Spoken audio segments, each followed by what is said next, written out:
Class 9 এর যারা শিক্ষার্থী আছো তোমাদের কিন্তু ভাইয়া কিছুদিন পরই বার্ষিক পরীক্ষা, এবং এই বার্ষিক পরীক্ষায় তুমি কিভাবে প্রত্যেকটা সাবজেক্টে কোপ দিবা আজকে আমি সেটা নিয়ে তোমাদের সাথে কথা বলবো। তার আগে আমি বলে রাখি যে ভাইয়া যারা আমার প্রাইভেট ব্যাচে তোমরা যুক্ত আছো তোমাদের জন্য কিন্তু এই যে দেখো ক্লাস 9 এর বার্ষিক পরীক্ষার জন্য গণিত এবং ইংরেজি, এই গণিত এবং ইংরেজি, সায়েন্স, আর্টস, কমার্স এবং ভোকেশনাল সব গ্রুপের শিক্ষার্থীদের কিন্তু আছে।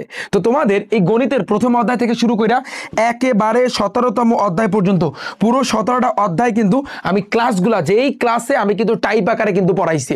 তোমাদের আমি একটা কথা বলছি ভাইয়া, তুমি যদি প্রত্যেকটা সাবজেক্টে ভালো করতে চাও তাহলে এখন থেকে টাইপ আকারে গুছিয়ে নাও, কারণ 2025 সালে যারা তোমাদের সিনিয়ররা এসএসসি পরীক্ষা দিয়েছিল প্রায় পুরো বাংলাদেশ থেকে 6 লক্ষ শিক্ষার্থী কিন্তু ফেল করছে। ওদের একটাই ভুল ছিল, আমি এই কথা কিন্তু আগেও বলেছি এবং প্রত্যেকটা সেশনের ভিডিওতে কিন্তু বলি, একটাই ভুল, সেটা হচ্ছে কিন্তু ওরা কিন্তু প্রত্যেকটা সাবজেক্ট গদবাদা কিন্তু পড়ে গেছে, কারো কোনো সাবজেক্টের গুছানো কোনো পদ্ধতি ছিল না।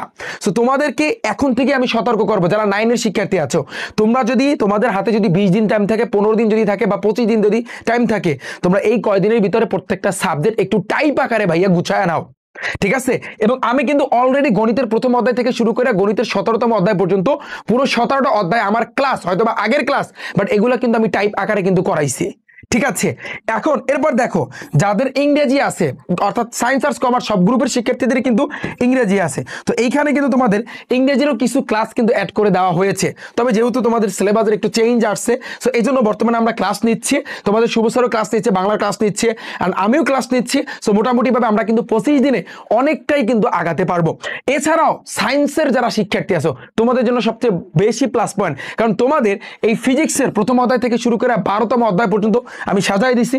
এরপরে কেমিস্ট্রির প্রথম অধ্যায় থেকে শুরু করে একেবারে লাস্ট অধ্যায় পর্যন্ত, এরপরে উচ্চতর গণিতের প্রথম অধ্যায় থেকে শুরু করে লাস্ট অধ্যায় পর্যন্ত, এরপর হচ্ছে কিন্তু জীববিজ্ঞানের প্রথম অধ্যায় থেকে শুরু করে একেবারে লাস্ট অধ্যায় পর্যন্ত ক্লাস 9 এর এই যে যারা আমার প্রাইভেট ব্যাচে যুক্ত আছে তোমরা কিন্তু এই ক্লাসগুলো দেখতে পারবা।